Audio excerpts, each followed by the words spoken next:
আসসালামু আলাইকুম রহমতুল্লাহ সবাইকে। আমরা যখন দেখি যে বিশ্বের বিভিন্ন দেশে যুদ্ধ লাগে, তখন একটা জিনিস খেয়াল করি, যেমন রাশিয়া ইউক্রেন যুদ্ধ। যেমন দেখেন যে তারা কিন্তু অস্ত্র সৈন্য যত যাই পারে তাই দিয়ে সহায়তা করছে, তাই না, ইউক্রেনকে।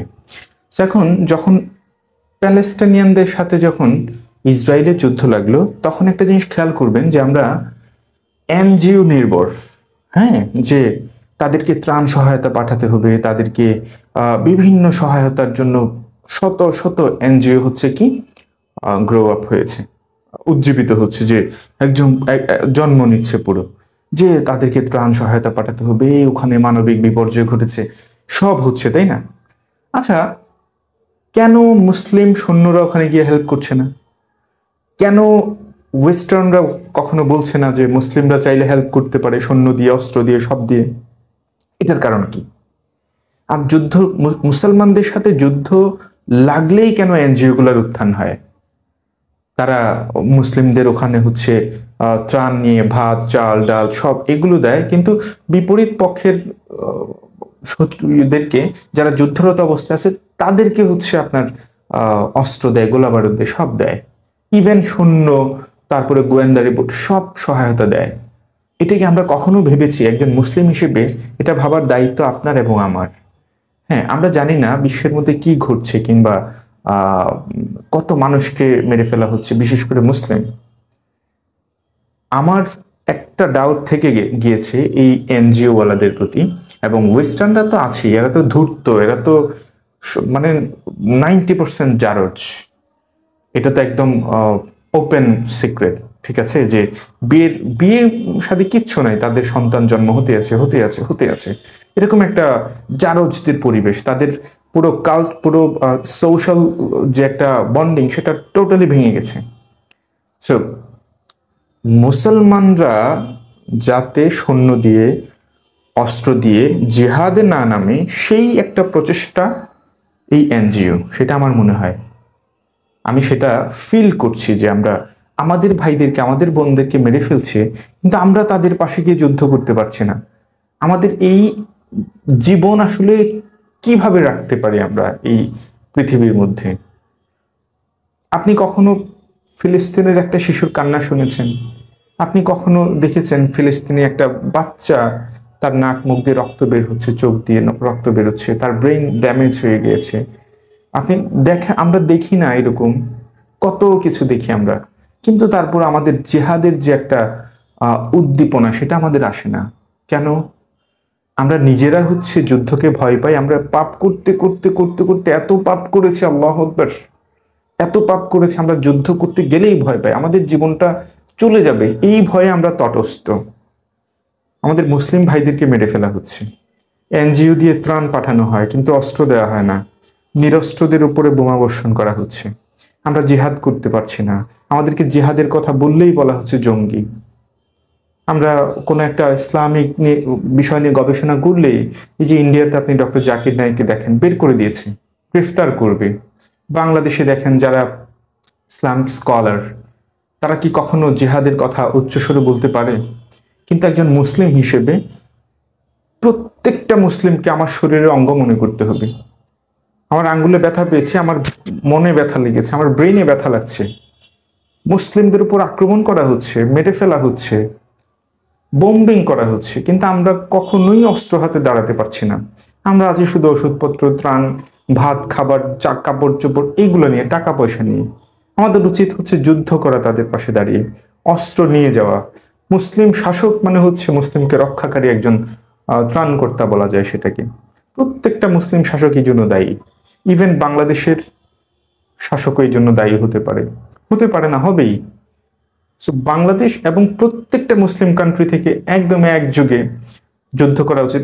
আপনারা বলতে পারেন যে ভাই এটা তো সবাই জানে, এটা উচিত, কিন্তু না ভাই, আপনি মন থেকে বলছেন না, আপনি জানেন কিন্তু ফিল করছেন না, অনুভব করছেন না, আপনার হৃদয়ের ভেতরে নাড়া দেয় না আপনার মুসলিম ভাই কিংবা মুসলিম বোনদের ইন্তেকাল, মৃত্যু দৃশ্য দেখে আপনার ভেতরে নাড়া দেয় না, যার ফলে আমরা জিহাদের উজ্জীবিত সেই স্পৃহা আমরা পাই না। সো আমাদের এই পর্যায়ে কি করা উচিত বলে মনে করি? আমাদের প্রথমত গভর্নমেন্ট থেকেই স্টেপ নিতে হবে এবং আমাদের জ্ঞান অর্জন করতে হবে জিহাদ কি, টেরোরিজম কি, এই দুটার মধ্যে পার্থক্য আমাকে বুঝতে হবে। আমার ফ্যামিলির লোকজনকে মেরে ফেলা হচ্ছে, and you are blaming me that I am the terrorist. এটা কোনো কথা হতে পারে? মুসলিম মানে আমার পরিবার, আমার ভাই, আমার বোন, সো তাদের উপর আঘাত করা হচ্ছে, আপনি আমাকে টেরোরিস্ট বলছেন। shame on you, shame on you, you are the terrorist. আপনি হচ্ছেন কি বলবো, মানবিকতার ভিতর, মানবিকতার খোলস পড়া আপনি হচ্ছেন সবচেয়ে বড় terrorist. You are not in our side, okay? আপনারা হচ্ছেন, যারা বলছেন আপনারা হচ্ছেন ইহুদি নাসারা কিংবা সেই ওয়েস্টার্ন জারজ কুকুরদের সাইডে আপনারা অবস্থান করছেন। তারা আমাদের সাথে যুদ্ধ করছে, আমাদেরকে মারছে, আপনি বলছেন আমরা শান্তিপ্রিয়, আমাদেরকে মারো ইচ্ছা মতো। এটা কোনো কথা? পৃথিবীতে আপনাকে আল্লাহ তাআলা শাসন ক্ষমতা দিয়েছেন, প্রত্যেকটা মুসলিম শাসক আপনাদেরকে আল্লাহ তাআলা, প্রত্যেকটা মুসলিম নেতা যেখানেই হন না কেন, আপনাদেরকে আল্লাহ তাআলা এই দায়িত্বে বসিয়েছেন প্রয়োজনে যুদ্ধ করার জন্য। আপনার মুসলিম ভাইয়ের পক্ষ থেকে নির্যাতিত, নিপীড়িত মুসলিম নারী, শিশু, কিশোর সবার পক্ষ থেকে, কিন্তু আপনি সেটা করছেন না। আপনি আপনার দায়িত্ব ভুলে বসে আছেন, আপনি ক্ষমতার লোভে সেই আঁকড়ে ধরার জন্য বসে আছেন। এটা কখনোই কাম্য না। আমরা আশা করব আমাদের জেনারেশন যারা, বিশেষ করে আমার ফ্রেন্ড সার্কেল, আমার পরিচিত, আমি আমার সন্তানদেরকে তো আল্লাহ যদি আমাকে তৌফিক দান করে, আমি তো পৃথিবীতে আসার পর থেকেই এই বিষয়গুলো নিয়ে সতর্ক থাকবো ইনশাআল্লাহ। পৃথিবীর কোন একটা প্রান্তে যদি কোন একটা মুসলিম ভাই বোনকে আঘাত করা হয়, আমার সন্তানের কলিজা কাঁপবে তাদের পাশে দাঁড়িয়ে যুদ্ধ করার জন্য। এটা আমার প্রতিজ্ঞা ইনশাআল্লাহ। ইনশাআল্লাহ আল্লাহ যদি আমাকে পৃথিবীতে বাঁচিয়ে রাখেন, তৌফিক দেন সবকিছুর। সুতরাং আপনাদের কলিজা কাঁপে না, আপনার ফ্রেন্ডস, আপনার কি বলবো, আপনার পরিবারের লোকজনকে মারছে, পরিবারের নারীদের উপরে হাত তুলছে তারা, আপনি বেঁচে আছেন। উফ, কি রকম ভালোবাসেন আপনার জীবনকে, আপনি কিভাবে শান্তিতে থাকছেন? আপনার মুসলিম ভাই বোনকে বোম্বিং করে ব্ল্যান্ড করে দেয়া হচ্ছে, আর আমি আছি নির্দ্বিধায় বসে আছি, মজা মাস্তি করছি, ইসলামকে একটা কালচারাল রিলিজিয়নে পরিণত করছি। কালচার অবশ্যই আছে, ইসলামিক কালচার অবশ্যই আছে, কিন্তু তাই বলে আমরা কালচারের পেছনে পড়ে থাকবো না সারা জীবন। আমাদের ভেতরে যেমন জিহাদি চেতনার একদল সেনাবাহিনী থাকা দরকার, আমাদের ভেতরে সেরকম ইসলামিক কালচারে সুশিক্ষিত লোক থাকা দরকার, আমাদের ইসলামে সুশিক্ষিত বিজ্ঞানী গবেষক থাকা দরকার, আমাদের ইসলামে শিক্ষিত লেখক, কবি, সাহিত্যিক সব কিছু থাকা দরকার। কিন্তু আমরা আজকে সব রাখছি, বাট যোদ্ধা তৈরি করতে পারছি না। আমরা জিহাদের উদ্দীপনা আমাদের ভেতরে ঢুকিয়ে দিতে পারছি না, কারণ আমিও তো অপরাধ করব কিছুক্ষণ পরে, আমাকেই তো ধরবে আগে, এই ভয়, অন্যায়কারীর ভয় ভেতরে থেকেই যায়। সো আমরা নিজেরাই অন্যায়কারী।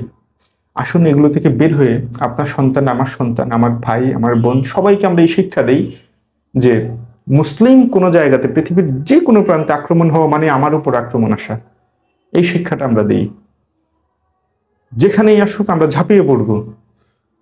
কিভাবে আমার ভাই এবং আমার বোনের গায়ে হাত তুলে সেটা আমরা দেখবো ইনশাআল্লাহ। আল্লাহ আমাদেরকে যদি তৌফিক দান করেন ইনশাআল্লাহ। আসসালামু আলাইকুম।